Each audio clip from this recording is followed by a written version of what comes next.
मसीह यीशु के नाम में आपको सलाम। आज हम फरीसियों के बारे में सीखेंगे और ये इस कलाम का पहला हिस्सा है।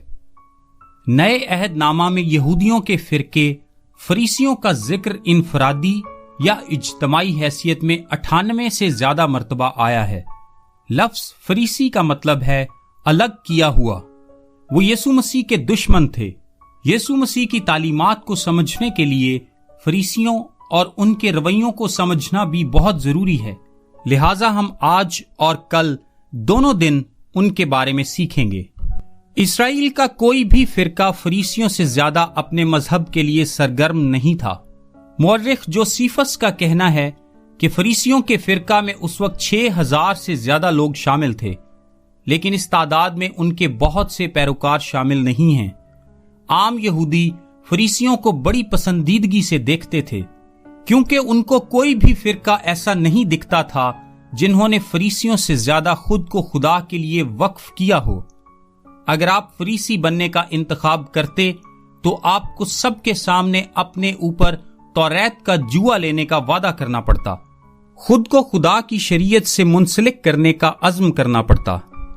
वो जहां कहीं भी होते अपनी नमाज के औकात की पाबंदी करते थे, ख्वाह हैकल में, बाजार में या गली के कोने में। वो हफ्ते में 2 बार रोजा रखते थे।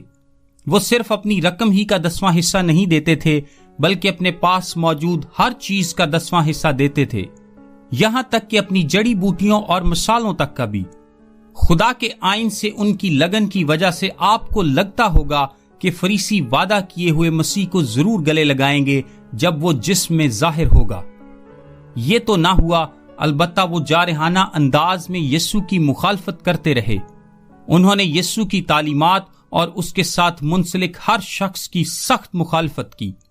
अगरचे फरीसी दुनियावी तौर पर दीन के आला ओहदों पर फाइज थे, ताहम यीशु ने उन्हें आगाह किया कि वो खुदा को नहीं जानते और वो जहन्नम की तरफ जा रहे हैं। ये लोग कलाम, नमाज, दैयकी, रोजा और बिशारत में बहुत महव थे, और फिर भी यीशु की हर एक बात और उसका हर एक अमल इनको मुश्तिल करता था। जब खुदा मुजस्सम होकर उनके सामने खड़ा हुआ और मौजज़ात किए, तो बजाय इसके कि वो घुटनों के बल होकर इबादत करते, उन्होंने मिलकर उसको कत्ल करने की मशवरत की।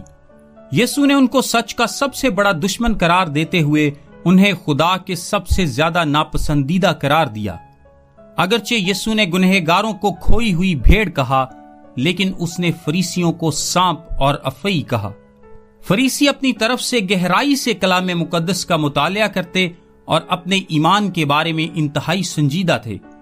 वो ऐसे लोग थे जो अपनी ही निगाह में और अपने लिए रास्तबाज थे।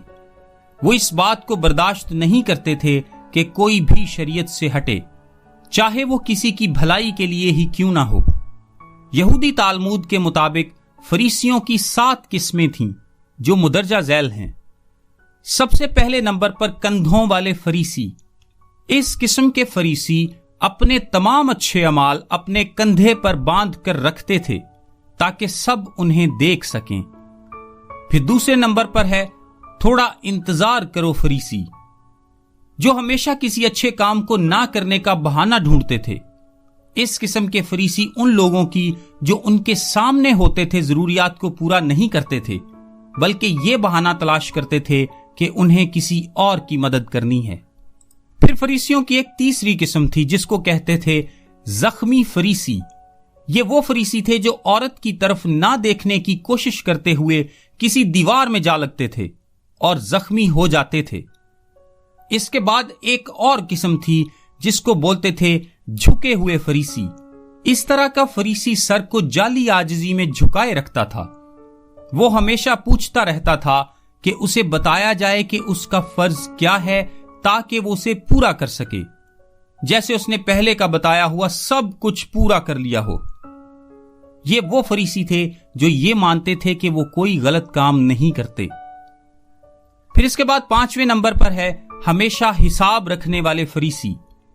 इस किस्म का फरीसी गुनाह करता था, फिर उस गुनाह को नेकी से बराबर करने के लिए एक नेक अमल अंजाम देता था। उसका मानना था कि जब तक वो तवाजुन बरकरार रखने के लिए اچھے کام کرتا رہے گا تب تک وہ گناہ کر سکتا ہے۔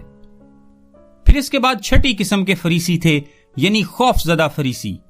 یہ فریسی اس خوف سے نیک کام کرتا تھا کہ اگر اس نے یہ نہ کیا تو پتہ نہیں کیا ہو جائے گا۔ اس کے اعمال کا سبب محبت نہیں، خوف تھا۔ پھر 7ویں نمبر پر تھے خدا پرست فریسی۔ یہ فریسیوں کی ایک درست قسم تھی۔ ان کی تحریک محبت تھی۔ 2 چیزیں ہیں جن سے وہ پیار کرتے تھے، لوگ اور خدا، اور صحیح کام کرنے کے اجر کے لیے۔ نیکودیمس اور ارمتیا کا یوسف اسی گروپ میں شامل ہوں گے۔ کل ہم سیکھیں گے کہ خداوند یسوع مسیح کس وجہ سے فریسیوں سے اتنی سختی سے پیش آئے۔ میرا نام تابش قاضی ہے اور یہ میسج آپ کو ڈیلی ورسز کی جانب سے بھیجا گیا ہے۔ روزانہ صبح اپنے واٹس ایپ پر بائبل کی آیات اور ان کی وضاحت انگلش، اردو اور آڈیو میں حاصل کرنے کے لیے ابھی 0332 430 45 62 پر واٹس ایپ میسج کریں۔ خدا آپ سب کو برکت دے، آمین۔